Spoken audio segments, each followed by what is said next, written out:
Okay, welcome to the March 8th, 2021 Hardeeville Rec meeting. We are ready to stand up and do pledge and prayer.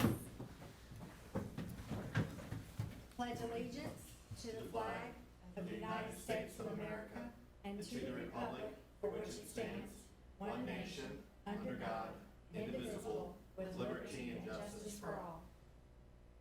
Father, thank you for bringing us all here today to do work for the city. Be with us as we make decisions and try to give guidance to Jennifer and to the city. We thank you for all that you've done for our community and thank you for what you're doing for our nation. Please continue to be with us as we move through COVID and all the other things and try to navigate our way through this. Thank you for all that you do again. Amen. Amen. Okay, we'll move down to section 3, approval of the agenda. Can I get a motion? Motion. Second? Second. All in favor? Aye. Aye. Any opposed? Okay, so we will take the agenda. Moving down to public comments. Do we have any, Jennifer? No, ma'am. Okay, so we'll move to number 5, which is public presentations. Jennifer? Yes. We are going to introduce our spring intern, Miss Jordan. And Jordan's been with us since January, but we're just now getting her in on the schedule, so she's going to tell you a little bit about herself. Hi guys, my name's Jordan. I'm originally from New Mexico, but I grew up south of Atlanta and spent the last 6 years in Statesboro, Georgia, where I got my associate degree in fish and wildlife management, and I'm pursuing my bachelor's in outdoor recreation. So far, I'm really enjoying my internship and working for Miss Jen and Brittany and what it's like to work as a professional in the recreation field. Thank How you. long are you here? Until May 1st. My last day will be the fishing rodeo. Oh, okay. Pretty All good. right. Well, it's good to have you. Yeah, welcome. Thank you. Thank you. I'm glad to be here. Thank you, Miss Jordan. Is that it? Yes, ma'am. Okay, so moving down to old business. Jennifer, do we have any old business to discuss? No, madam, we do not. Okay, so moving down to presentation and approval of minutes for February 8th, 2021. Any questions or concerns about that? I'll bring mine up towards the end of our meeting today on that. Well, we have to vote on it though. So the only thing I had was to talk about the fees for the rec center, since I was not here last meeting. Mm-hmm. So we could. Oh, so you just want to, Yeah, it's a that would be a concern. concern. So Okay. right now, we're just approving the minutes. Oh, then So is there anybody that was here or, I don't know if you weren't on the phone either, were you? No, ma'am.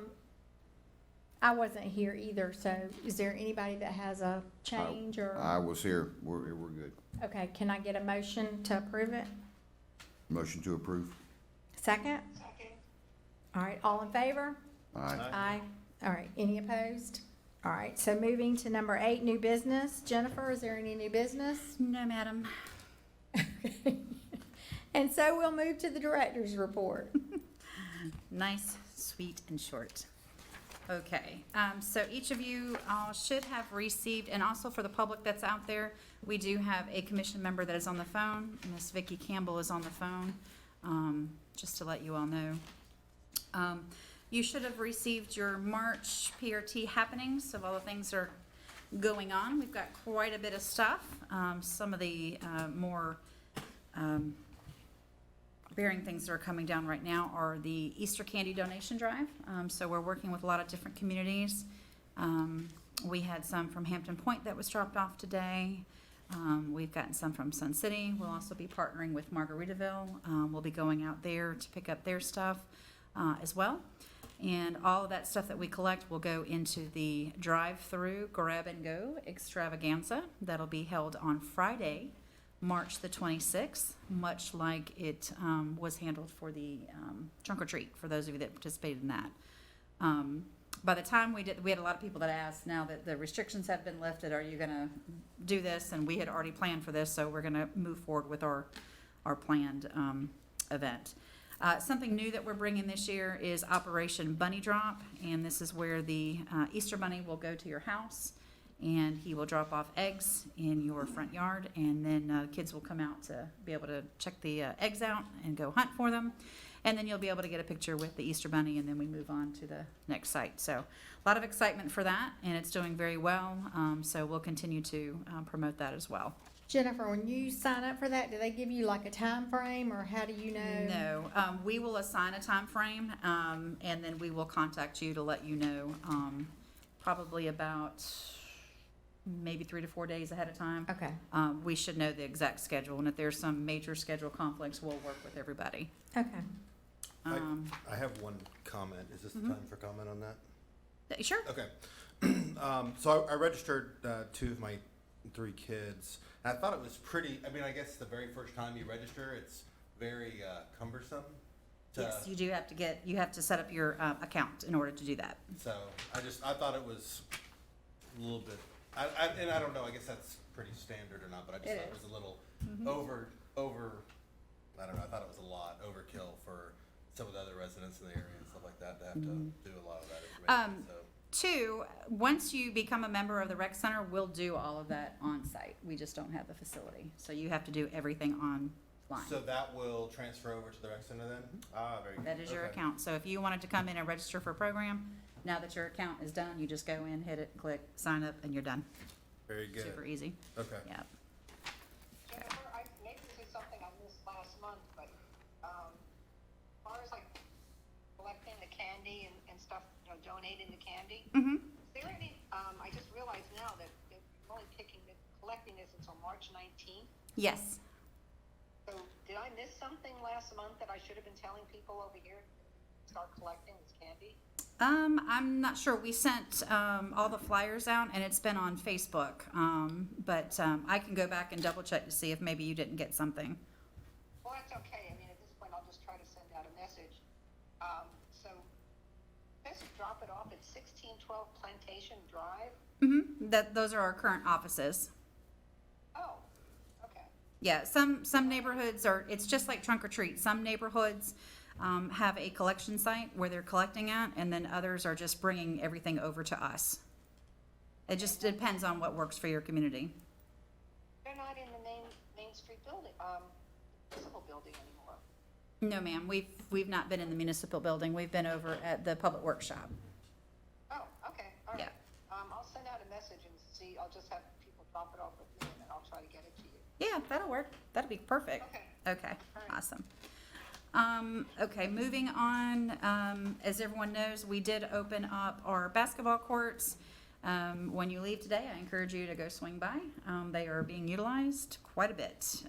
So we have the fencing is up, all that. They're working on drainage. They've put, the gutter system on the outsides, which is something that we didn't budget for, or I should say plan for. Got to be careful with verbiage. But that is up, and it makes a huge difference. So that's a lot of fun to have that out there, and the kids are, like I said, they're using it. Came through the other night, and it was just packed like crazy. Rec center construction is still ongoing. I wish I could give you all a date, but I cannot. I know better. But we are on the back side of it planning. We're getting all of the supplies ordered, furniture, desks, everything that goes in, all the tables and the chairs, equipment, basketball, you name it. We're getting all that stuff programmed and done right now. Also, too, we have our fishing rodeo. That is 100% officially back open to the public. Last year we were, not able to do that. But we got the okay from the state, so they will be participating with us, so it's a lot of fun. I believe they have their first meeting next Tuesday. So we have a lot of folks that help make that a success. That's great. And then, of course, moving on, coming up in April, we will have our annual Earth Day celebration. Last year was to be our first inaugural Earth Day celebration. Unfortunately, COVID came a-calling, so we had to cancel. But we still did go out in the community and pick up trash on that day. in observance of Earth Day. So we'll get that all planned. We'll get some information out. We work with Miss Lynn, with the Keep Jasper Beautiful as well. And then we'll probably have lunch for the volunteers and all that stuff. So we hope to get quite a few people to come out and help keep Hardeeville looking nice and green. I know it's been a heavy topic about trash and stuff on our roadways and making sure that we keep it clean. Jen, yes. is there a central location to have the meal afterwards? It'll be here. Well, behind City Hall. But other than that, that's pretty much it for us. We are, like I said, full steam ahead. I will be coming in front of council next Thursday. Yes, thank you, which is on the 18th. We'll be presenting some information on special events and how we plan to move forward. We'll also bring our schedule of fees so they can look at them. Schedule of fees, of course, are part of the budget. So we're in the middle of our budget season. But we'll bring all that back to our council next week. That's all I have. Okay. We're moving to, Yes, ma'am. Oh, sorry, go ahead. Now that, the mask mandate has been dropping, is there any plans to do that food truck Yes, again? yes. Everything that we sent out for our annual calendar, we are planning for it. What I'm gonna do is go in front of council next week and explain how we plan to move forward with the current restrictions lifted. We still, even though, they say right now, like CDC says, I think if you've had your COVID shot and you're around others that have had a COVID shot, you don't have to wear it. But if you've been around someone who has a COVID shot but hasn't, you still have to wear your mask. So I think it's a little crazy right now, so we want to have a plan that moves forward, that addresses all of that so that we're safe, the public's safe, everyone else is safe, and we move forward. But yes, it's scheduled in August, I believe. Okay. Okay. okay, moving to section 10. If anybody has any issues or concerns, I think you had one, Yes. so now's the time. I had an observation. So last week, I was with my daughter at soccer practice, and I noticed some kids ride their bicycle on the basketball court. So I went over there and I said, "Hey, just to let you know, you shouldn't be riding your bike on here." Yeah, it's on the rules. And I was happy to see the sign posted. Yep. So, oh really? I didn't know that. Yeah, it's kind of on the sign. Okay, no problem. Yeah. But I didn't know if there's any way that we can, as we're working through, the new budgets and stuff like that, when there is an event like that, are we not able to have a staff member or someone that's responsible for the grounds to kind of make sure that, I don't know if there's a point, and maybe there is, if there's a point of contact when there's a lot of events going on there to kind of keep track, because I'd hate for something to happen to our brand new basketball courts and. Well, yes and no. So if there is an event, it's in our calendar. So we have tracking capabilities to be able to track if something happens. We had an issue with, our turf field, maybe about 2 or 3 months ago. We were able to kind of track exactly where the problem was and take care of it that way. The problem that comes into it is that sometimes these events have absolutely nothing to do with the people that are on the courts. They're the public. Right. So it would be nice to be able to have somebody on site 24/7. It's just not a feasibility. But we can certainly look at trying to do a main line call. We can put up the police department number. There is a non-emergency number. If someone's doing something they're not supposed to, you can put that number up there so people can call. Because some people in the public are okay with approaching someone and saying, "Hey."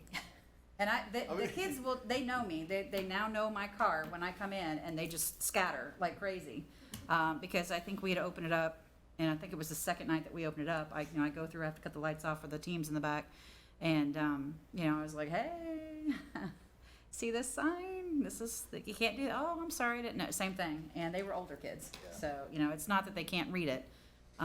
But trying to maintain, it's gonna happen. You're gonna have kids that are gonna skate on it. We've already had kids that have chalk on it and, all kinds of stuff. As much as I wish that I could keep it in pristine shape, I know it's just not a feasibility. And the only other thing, and I didn't know if this is if you're able to do this or not, but to close off the one gate that it's just muddy, so when they walk in from that side, it's just tracks mud and dirt. Or the other side of the gate, it's grass, So I don't know if you're allowed to have one closed versus the other, if you have to have both of them open for egress and, Yeah, we do have to have both of them open. In the event something happens on one court, they're able to get off. What we are looking at doing is they are finishing up the drainage system, so they should be done, I think, either tomorrow or Wednesday, because I think I heard them earlier this morning saying that they had at least made it to the front gate. But once they get that done, then we'll have to go back and we'll have to go ahead and put some sod in and then get everything done, so it's all grass all the way through. If you look where the one gate is that comes in, what's the dog park's right here, you have that little area. That, in our future plan, is parking. And then we have not a driveway, a walkway. walkway that goes all the way down on one side. And then the very front of it, all that area all the way down will be more parking. And then there's another walkway that goes all the way down. And then where you have all the mud and all that stuff that they did try and level off really nice, that's supposed to be future parking. That is phase 3 of Juju, so that's quite a ways down the road. But yes, we are aware, because that's all, kids will try, they're like, why do we have dirt on here?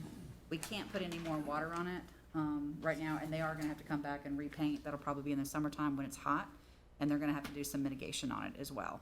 That's not at the city's cost. And then who will be responsible for like blowing it off and just general? That's cleansing? Bill. He does that every day. Okay. Every morning, he comes in and he does that.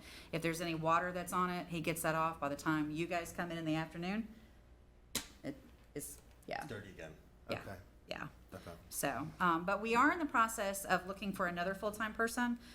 So it might be that we have a split schedule, so we'll have somebody sometimes in the evenings, so that we have someone here in the morning and in the evening times.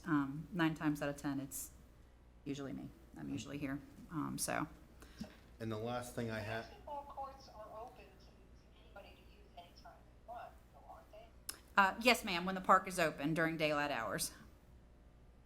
So if they get, so we're talking about kids that are going in there with their bikes after dark? No, not after dark. I mean, they're doing it. I mean, there's no one there to tell them to get off of it. I mean, there's rules posted, but that's what Landon's saying is, he came down and there were some kids that were on there misusing it, so he was like, hey, you guys need to get off the courts. So yeah, there's just no one there to watch them to be able to, like a national park. You go in and it's just there. There's nobody there to ensure that the property's not being mishandled, so to speak. It's a public park. It happens. and the last thing is I know you talked about it last month's meeting. Mm-hmm. Where are we at with like the fee schedule for the recreation center? Fee schedule is already done and completed. It's been done, I don't know, for a couple of weeks now. Okay. So we will bring that in front of council, and then council will give us some information, and then we'll, I think, bring that back and see how exactly they want us to move forward with that. So does that come to the advisory committee? Do we do anything with that? or- No, we could bring it back to you, but council wants it now. Okay. So, yes. I was watching the last council meeting. I thought they said something about the recreation advisory committee doing the fee schedule. I could have misunderstood it. Then. No, the recreation, you guys can certainly give some insight into it if you'd like, and we can certainly get that out to you guys ahead of time. Okay. But when it comes to setting those fees, only council can do that. Got it. Yes. Okay. Yeah, the only thing my input would be obviously for Hardeeville residents to have use of it for zero cost would be my input. So, that's just me. Mm-hmm. All right, I'm done. Thank you. Okay, any other comments or concerns that y'all want to share with Jennifer? Actually, Tammy? I'm gonna take this time, if you don't mind, because I know there's folks that are watching. I just want to make sure that I put this out there, so everybody understands, Landon, and our commission. It is very difficult for us, to be able to run programming for free at the recreation center, and let me tell you why. In order for us to operate, it's almost $30-some thousand a month. So in order to try and facilitate those expenses, we have to figure out where we're gonna take it from. So I just wanna make sure that everyone understands that, it's ultimately not up to me. I just, again, want people to understand that burden that will be to taxpayers ultimately if we do something like that. Right. Now, I do wanna let y'all know, as a reminder, preemptively, maybe I'm gonna say about a year and a half, maybe 2 years ago, the council, did, do a, resident, non-resident, a fair share policy, so that non-residents were charged, I think it's 50% more, twice as much more. So if a resident is charged, I don't know, $10 a month for, coming in to utilize the facility, then a non-resident would be charged twice as much. So, and that's where those revenues are that help offset those costs. You know, and again, and I can tell you, and hopefully I won't get in trouble for, over speaking, because I know they're watching right now. And I do know that our council is very proactive, and they always tell me, Jen, don't worry about it. You know, that's our problem to worry about. But I just want to make sure that people understand the process of Parks and Recreation. And that sometimes, yes, we're able to do these free events. All of our events right now are more or less free, and that is at taxpayers' expense. But when it comes to running a facility, you have to have some kind of fee schedule to be able to compensate what you're doing. So same thing when you have folks that come in and want to play volleyball or racquetball, there's a charge for that. So it's not just for, you know, charging everyone, and like the walking track, I think we had talked about in our meeting that that might be something that's free for residents. But all of it's done and it's pretty fair. So like I said, ultimately it'll be council, but I just want to make sure that everyone understands. Jennifer, are we From that. doing baseball and softball? Because I know, Jasper County was doing tryouts, this week or the end of last week? I think it was No, last we're- week. we're So trying I to didn't have know everything if we were done. doing anything or not. No, not with them. And I think a lot of people forget is we don't have the staff to do all that. So when we hired Hugo, Hugo's coming in doing just the rec center. What we're also trying to do with Hugo is once the rec center's up and operational, is that we'll start doing a little bit more athletics than what we have. But we are working with the YMCA to try and fill in the gaps of where we can't until we're able to hire someone to do that. But that's one of them, and I think we had posted somewhere that hopefully by spring of 2022 that we'll be able to bring it back. Okay, all right. When it comes to using the, I guess like the rec center, Jennifer, is there, I mean, if there are some people who just can't afford to use it, is there a way that we could set up some kind of a donation that somebody wanted to sponsor somebody's membership? Yes, ma'am. Yes, there's absolutely, and we discussed this with council, if anyone wants to go back. I'm gonna say it's probably in January's workshop. Let me see, we were in March. It was either late January or early February. We did a roundtable discussion with council. So if you wanna go back and kind of review that, you know, we talk about all of that in case there's someone that can't afford, you know, to come in and utilize fees, that we have that set up. But one of the things that we also discussed is making sure that somebody, you know, has something to pay out, so that the building is, you don't just want to open this building up to everybody. Right. Number one, you're going to have a scheduling problem, and number two, it's going to be overused, and then you're going to have a whole different problem. So, but yes, we can address that, absolutely. Okay. Yes. Okay, so I have two questions Uh-huh. actually. Do we know what defines a resident and non-resident? So like, if you're in the, you have to be in the city limits of Hardeeville, or can you Yes. be in the unincorporated? You have to be in the incorporated or corporated area. That is in our fair share policy. I will send that back out to everybody. Okay. So And everyone may have has been that. out there before I joined. Yeah, the group, so. yeah, probably, I think so. But we'll send that out. And again, it doesn't mean that council at some point might change that. It was just proactively done, because same thing, you know, we had some folks that were using it and some that weren't, and they wanted to make sure that Well, there has the to be residents one, were taken care of. you know. Yes. So, there's a program called Silver Sneakers, Mhm. or are you guys, is that gonna be a part of that program? Probably, that's probably through the YMCA that will be doing part of that, I Okay, think. so you'll be able to use the. Yes, so the YMCA is coming in, and I believe the Silver Sneakers program is part of theirs as well. So you would have to register through the YMCA program, to do that. But we don't know, as of today, we don't know 100% exactly what programs we're gonna offer just yet. We have a good idea of it, but we don't know exactly the dynamic yet. But yeah, so they do have a walking program, and I'm pretty sure that's what it's called. Yeah, it's Silver Sneakers, that you just can go in and work out, Mhm. stay active. Yeah. Okay. Okay, anything else? Okay, well, somebody wants to make a motion to adjourn. Move motion to adjourn? Second? Second. All right. See you next month on March, I know, when is it? April. Be April. April. what 12th. day? 12th. April 12th. Very good. Thank you.